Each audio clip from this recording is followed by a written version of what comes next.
Hello and welcome to the Top of the Cop podcast. I'm joined today by Henry from Anfield League and Daniel Melia. We're here to talk today about everything about the West Ham game and looking at the Middlesbrough game tomorrow night. The West Ham game means now we've lost 3 out of the first 5 games. We've only picked up 6 points out of a possible 15, and we're 7 points behind the league leaders Chelsea. Henry, it doesn't make good reading for the Liverpool fans, does it? No, it doesn't. It's beginning to look a lot like a little nightmare now. Let's hope we can get through it as quick as possible. And we're going on looking on Twitter, for example, people are starting to think, we're taking a step back, after having an incredible season last year. And now, I'm hoping it's not going to be the case. But I think we knew we were going to be struggling a lot more this year without without Luis Suarez. I just reckon it's best to have no expectations and stop comparing last season to how we're playing now. Because if you look back to last season, the start, you didn't expect what would happen to finish second in the table, so you don't know what's going to happen in May. Yeah, it's true. There's been a bit of a sense of panic, hasn't there? And in and around, obviously, social media, a lot of people panicking that we're struggling. But to be honest, as Liverpool, we've always started slow. And we seem to pick it up coming up to Christmas, and we always seem to have a good second half of the season. So let's hope we can push on. And don't forget, Man City and West Ham away aren't easy games. The teams around us have struggled this week in particular. Man United, Tottenham, Everton. So at least we're not on our own. So not all's lost there after Saturday's performance. A lot of people though, within obviously the state of panic, I've mentioned about Steven Gerrard's current form. He lost the ball 14 times in midfield on Saturday. His pass completion was something like 57%. He only won 25% of his duels, and then that's not even mentioning his distribution. He supposedly never made any through balls, any key passes. He was pretty poor overall. Henry, with yourself, what do you think? We've had the best out of Steven Gerrard, or do you just think again he's having a slow start to the season? I think we've got to remember he did have a very bad end to last season. He lost, he sort of lost his way in the Premier League, and also the World Cup was definitely one to forget for him. But I think we've all got to realise, he is getting on now, and he is going to slowly. I wouldn't, don't like to say die out, but he's not going to be who he was really. He's not playing international football anymore because he knew his body wouldn't last. But I think, my dad said to me the other day, when you see Gerrard not completing passes from 10 yards out in the first 10 minutes of the game, it's going to be one of them games for him. And I think we've just got to, not really rely on him anymore. I think, there's to maybe put in another defensive midfielder by him. Little things like that. We're going to have to sort of try and work around him more now. There are a lot of different tactics in the midfield though this season. I've noticed, like I think one of our followers, Miss Andriva, mentioned in the week, well, on Saturday night, the midfield trying to protect the back four and trying to provide for the front three is basically near impossible. It could be a slight change in the tactics, couldn't it, Daniel? Steven Gerrard's obviously been our best player, for the last 15 years or so. And he is a bit of a slow starter. Do you think it's the end of Gerrard? Do you still think he's got a year or two left in him? I think he's got a year left in him for next season, but playing not even half the games. I'm not sure. I think we could bring someone in to take his place. Or you're looking at Henderson. He's obviously going to be the next pivotal role for Liverpool Football Club. I just think it's sad to know and realise that Gerrard is on a downfall now. You're not going to get the best out of him. No, we definitely need to sign a world-class midfielder. But I think that was a good point by Miss Andriva. The midfield is non-existent trying to support the top three, whereas maybe, a few years ago, Gerrard, he might have been up and down, or maybe the players he had around him. I think that's a point that we need to maybe address in January, personally. But on that note, though, we were terrible, but West Ham played some good football, I must admit, and in particular Stuart Down and Henry. If he had played half as good as that when he did wearing a Liverpool shirt, he might still be here, wouldn't you say? I do, but I think Downing was one of them we had to get rid of just purely because, of his name at Liverpool was in such shame. But I think, Moreno was the one trying to mark Downing at the game, and I thought Moreno had a solid game, but, Downing did make him look like a little boy a few times. He took on Gerrard a few times. He was the one providing the spark for them. Yeah, he moved. It was in the second half. I noticed that Allardyce moved down and into the number 10 role. He was playing more central, and he looked comfortable there. He did take the ball past Gerrard a few times in particular. Uh, so, maybe an off day for the Liverpool team as a whole. Well, say off day, off few weeks. But yeah, he definitely shunned for West Ham. And good on him. They definitely deserve the win.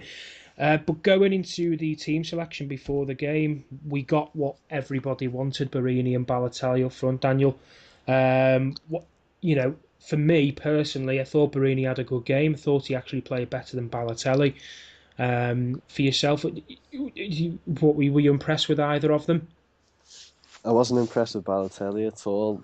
His touch on the ball when it gets given to his feet, he just knocks it in front of him. And it's not the best of touches, because you never like to look back now to Suarez, but when you think about it, the ball would just stick to Suarez's feet. And that's what you do expect from whoever's the striker now at Liverpool Football Club. But when they can't keep the ball at the feet, it's just too disappointing to watch. Yeah, he was making a few more runs though, give him his due, but yeah, most of the game he was non-existent. Henry, was there anybody in a Liverpool shirt that actually maybe impressed you? I think, again, it's Sterling. He's the one who's obviously our main man, and I don't think he should be at such a young age. But it's the goal he scored was class. You wouldn't have saw him finish that last year. But, are we just making Sterling look very good, or because we're playing so poorly, or is he just going to be another one of them? I hope he kicks on now, but we can't rely on a 19-year-old, especially going into this season in the Champions League. Yeah, no, well.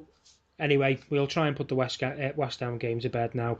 Moving on, Middlesbrough tomorrow night, lads. Last season we lost to Man United in the third round. Lost 1-0. Stat here, I'm not too sure if you're aware, but Rodgers has never been past the last 16 in a knockout competition at any club he's been at. So it's something that we really need to address as well. Champions League was on Tuesday. West Ham Saturday. League Cup tomorrow. Going into the derby on Saturday. We've got to make some changes. There's been obviously a lot of names floating around on the social media of the starting 11 tomorrow night. I'll address the question that was given to us by Guy Drinkle.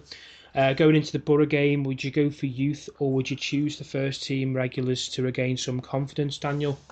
Drop a few names, but keep your first team regulars in it. Who needs a rest then? Gerrard, of course. Probably Lovren. But keep everyone else in it. Maybe start Lambert up front because he needs time to play. If he's not going to play a league, he is starting up front, Lambert. Yeah, Lambert's starting, isn't he? Yeah, because if he's not going to play a League Cup game, what more is he going to do for the club? Because he needs time to play football. Yeah, I think he deserves it as well. He's not really played much since he's come in.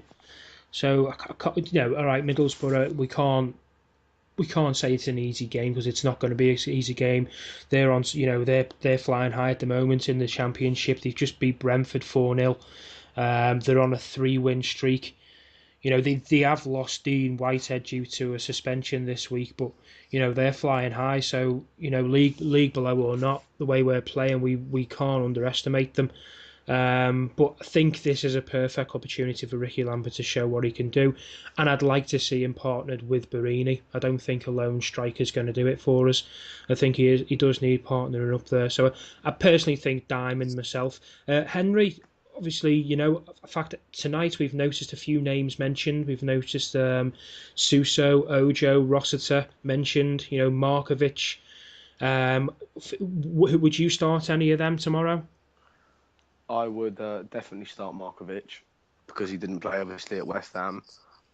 I'd also I'd maybe even start Rossiter.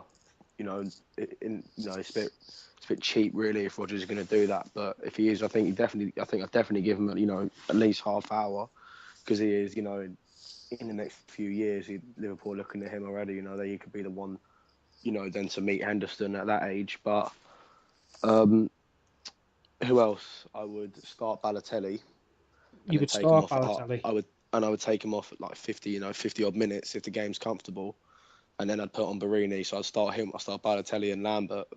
But I think Middlesbrough's a good opportunity for Balotelli to start scoring, so he could easily bag a few goals there, and then hopefully regain a bit of confidence because, it's always known once Balotelli starts scoring, he won't stop. So, and obviously, Dan was saying about starting the regulars. I think he's one I would personally start.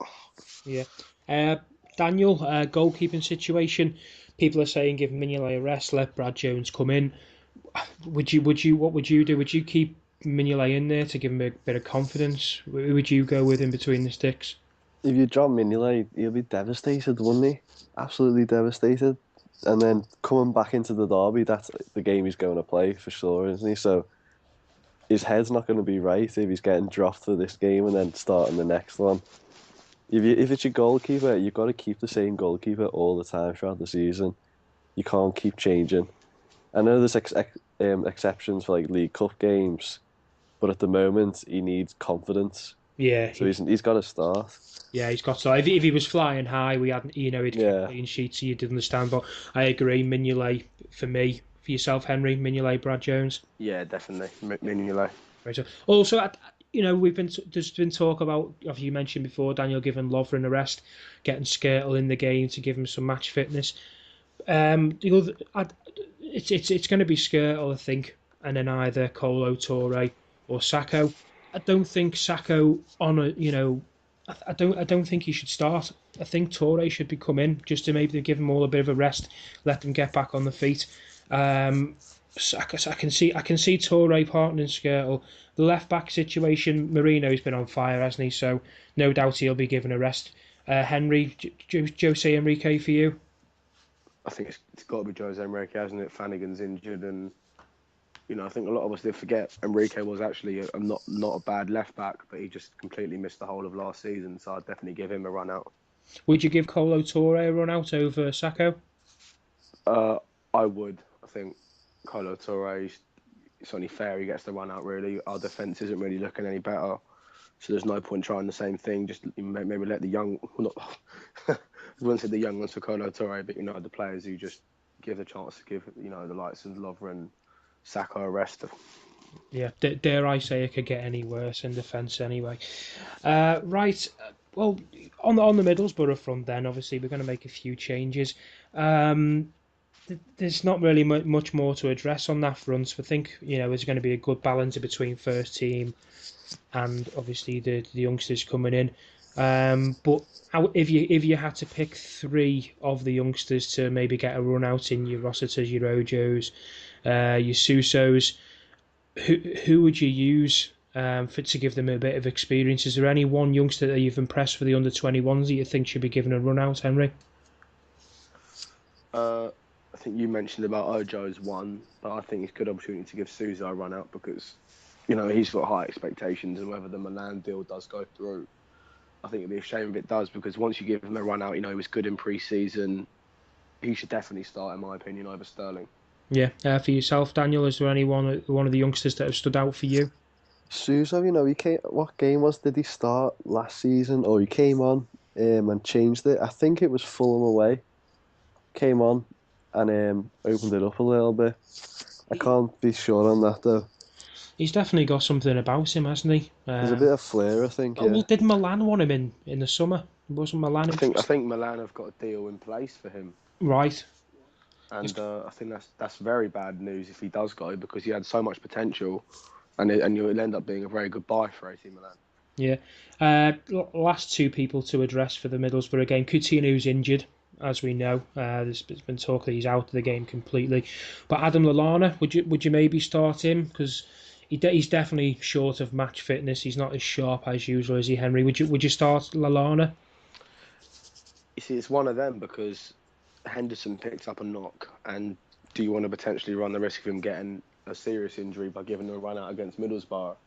So I think when Lallana came on in the second half at West Ham, he was providing that spark that we didn't have, but it wasn't obviously showing that well. But I could see it when I was at the game when Lallana came on. The game sort of looked a bit more like we could get something out of it. So I think I would actually maybe, if we do play Henderson, start him and then take him off at half time and then bring on Lallana. Right. Yeah, we actually had a tweet from LFC Red Chat about 40 minutes ago. He actually tweeted us a starting 11. So I'll go through the names he sent over now, and then I'll come to Daniel first. You can obviously let us know if you agree with his starting lineup. He's gone for Mignolet in goal. He's gone for a back four of Enrique, Skirtle, Torre, Manquillo. It's the diamond midfield with Lucas as holding, Suso and Markovic in the centre, Lallana at the top of the diamond, and then Barini and Lambert up front. Would you change anything there, Daniel? I'm not sure about Lallana at the top of the diamond. Could he Who play would you there? play there instead then? I don't know. That's the problem. You don't want to start Sterling because you got the derby at the weekend. You don't want to risk anything with him. But could Suso play at the top of the diamond? Possibly. I think maybe that formation's thinking about the fact that Henderson's took a knock. So if Henderson isn't going to make his bow as the LFC captain tomorrow night, I can see maybe why he's brought Lallana and Suso into that formation. But it's pretty much what we mostly go for, isn't it? There's not much drastically you change. Sorry, I've just seen a tweet and Billy Liverpool's just tweeted Rodgers is set to hand a debut to Jordan Ross on Tuesday night's Capital One Cup. Right. Third round Okay. tie of Middlesborough. So I'll be maybe with Lucas or something then in the middle, do you think? Yeah, but I think that's great news to give him a run out because he's at a young age. What good experience that is for him. Yeah, brilliant. Right, I've got a bit of surprise for you, lads. Going to start introducing a bit of a quiz every week on the opposition, just to keep things a bit interesting and keep you on your toes. So I've got 4 questions here. Going to come to Daniel first with the first one. If you get it right, Yes. Obviously you get a little point there marked on the imaginary piece of paper.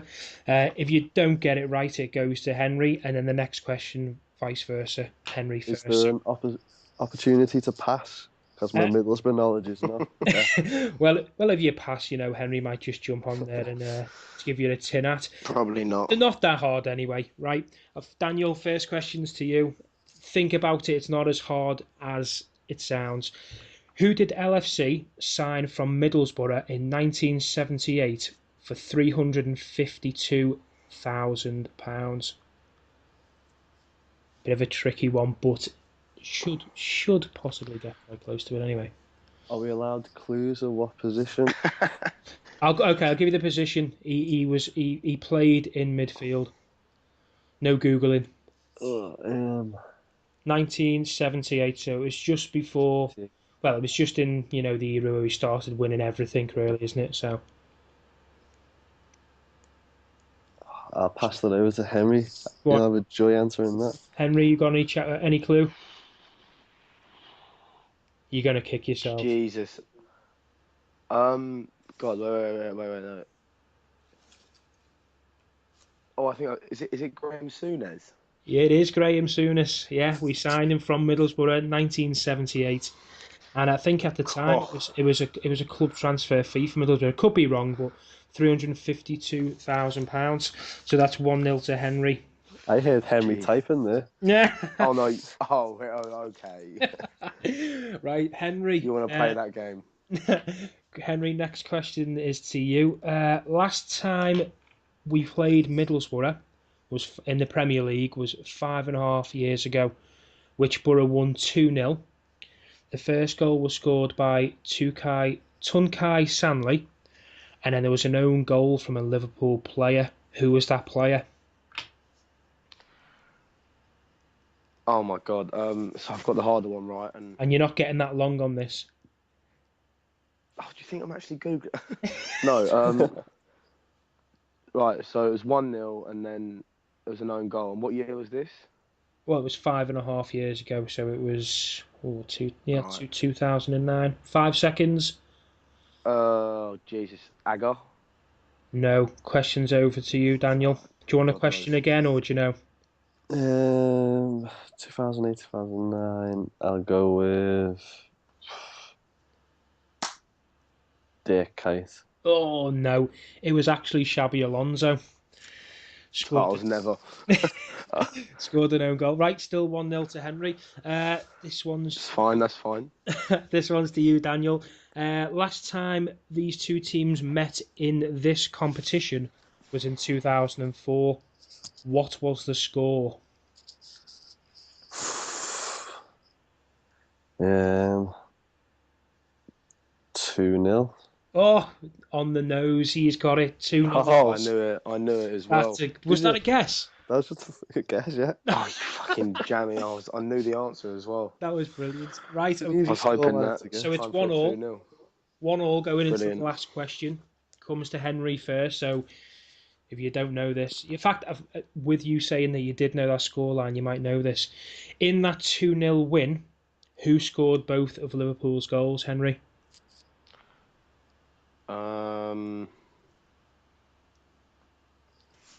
Oh, Xabi Alonso. oh I think. no!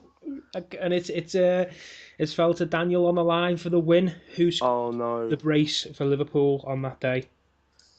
I'm just going to guess. Milan Barros. No, it was actually 2 goals from a Neil Mellor. So, not Jesus bad. Christ. And We're good, aren't we? 1-1, not too bad. I think Liverpool would have took 1-1 on Saturday. Is this the final question now then? No, well, do you know what? I haven't even got a tie-breaking question. There you are. There's improvement for the next podcast. Get a tie-break question just in case. We'll have to take the draw this week, lads, I'm afraid. Right, last thing before we go, we do the scorecast. Obviously, Ollie couldn't join us today. He's gone for a 2-1 to Liverpool. Henry, your score predictions for tomorrow night? I'm going to say 2-0. 2-0. Liverpool. Daniel, yourself? 4-1. 4-1. He's thinking big. You think it's the turnaround game? I've just had a gut feeling we might lose. Don't worry, I'm going to go for I'm going to go 3-1. I feel that the players they bring in may bring something to the team that maybe we've lacked, a bit of movement, a bit of creativity. So I'll go 3-1. Right, it's been great, lads. Great podcast once again. Thanks for joining us. Anyone who's obviously listened to this, if you want to make any comments, like, subscribe, or any general feedback regarding it, that would be great. But thanks for listening.